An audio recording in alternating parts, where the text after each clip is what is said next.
Does anybody else believe here that there is possibly some planned obsolescence by Garmin? I have a Tri-tronics G3. It's a Pro 500 model, and I cannot replace the batteries. I noticed probably about a year ago that some of my collars were not charging, and therefore I was missing some training opportunities. I was starting to get pretty frustrated, and I was really looking at getting a whole new collar system because I could not get a new battery. And then I stumbled across a YouTube video that talked about going and replacing the batteries. All you have to do is you got to take this piece off the back, and then it separates into the front actual prong side, and then you get the back battery side. And these are turn and burn batteries is what the battery people are calling them at Interstate Battery and Batteries Bulbous Plus. And so in order to go and replace them, this battery set is like $22, $22, something like that from Batteries Bulbous Plus. The other YouTube video, it said that Interstate Battery, he was able to go and cut the back open and then bring it to them, and then they were able to go and replace this. Well, I took mine on over there, and they said this is not something that they can do. So I had to contact Batteries Plus, and then we went and looked at it, and essentially it's just a 3.6 volt, 700 milliamp battery, NIMH. He said that was very important, the NIMH. You can get like 1,000 if you want. It'll give you a longer battery life.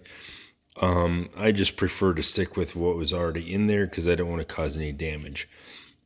But once you cut it open, there's these three batteries.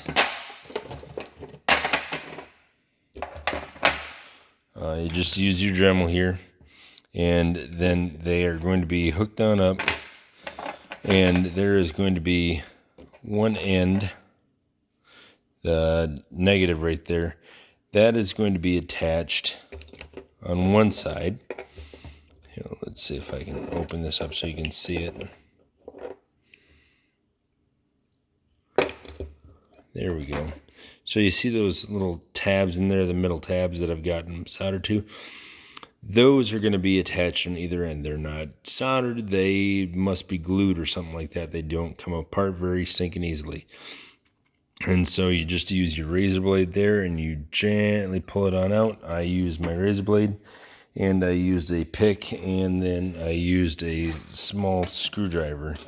And essentially, I eased on out the middle one, and then I was able to pull them all apart. And what I did is, as soon as I had the negative one removed, I just went and soldered the negative wire on. So you can see on that, there's a little thing, clip in or whatever, connector. You got to clip that off, and then you got to strip some of the wire. And then you can go and solder that onto there. Now, you can see there's also a little cover thing on there. I cut that off because the wires, they all come on out in one end, and it's a real pain in the butt to try and fit the wires on in and not pull on the wires. I really don't want to do that. And I did it on the other ones, and they're working fine right now, but if I don't have to pull on the wires and stress it, then I really don't want to. Like I said, these batteries are kind of hard to get in there. If you're pulling on the wires and all that, these ones actually fit in there pretty darn nicely. I already had this one in, and I had to go and gently pry it on out. But as you can see right there, yep, so it just goes in like that. And with the two prongs on that side, you don't actually want to set it on the metal. So I don't want to set it on there. But after you go and do that, what I did is I still need to clean this on up a little bit with the razor blade. But The other video actually showed them using some kind of lacquer. I have found out that this flex paste, it works fantastic. It is completely waterproof, will even seal underwater. Don't get this big stinking thing. I have another project that I'm going to go and use this on, but I have to probably go and cut the stinking end off because it has hardened and I cannot get anything on out of it. So I'm probably going to cut the end off. They do sell small little tubes of it that you can go and buy. I would, if you only have one or two of these colors to go and do it, that's what I'd suggest you do it. It's only like $5. I think this is like 15. And if I lose all of it because it dried on out on me, I'm not going to be happy. But either way, it's a learning experience. But yeah, just go and put this all around the outer edge. And then what I did was go and put those on, and then I use a little clamp. Well, before you do that, put it on your battery charger. Make sure that the stinking thing will charge, because that would be a pity. Go through all the work and then seal it on up, and then it doesn't charge. But that should, yep, see, turn red. So you know you're good there. And then, just to double check, go and put it on here. Yep, it's turned green. So all you gotta do, now you can see it. Turns red, turns green. Now you're good. So you know it all works.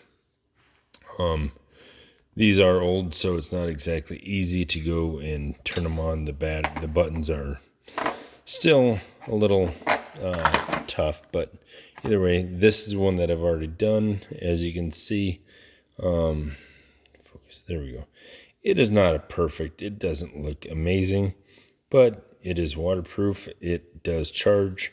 This one that my dogs have actually broken a couple times, and so it was the first one I ever did, so it is what it is. But yeah, I'm pretty darn happy with it. I've used it a couple times just to make sure that it would hold up. But yeah, no complaints whatsoever. So yeah, if you can go and get a 700 milliamp 3.6 volt battery, the product number on this one is 10164A from Batteries Plus. I got it from the local Mason City one.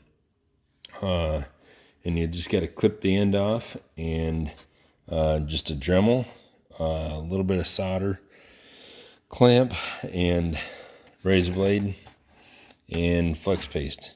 And yeah, it's not difficult. And yeah, save yourself a couple $100 from getting a new one. Hopefully this helped.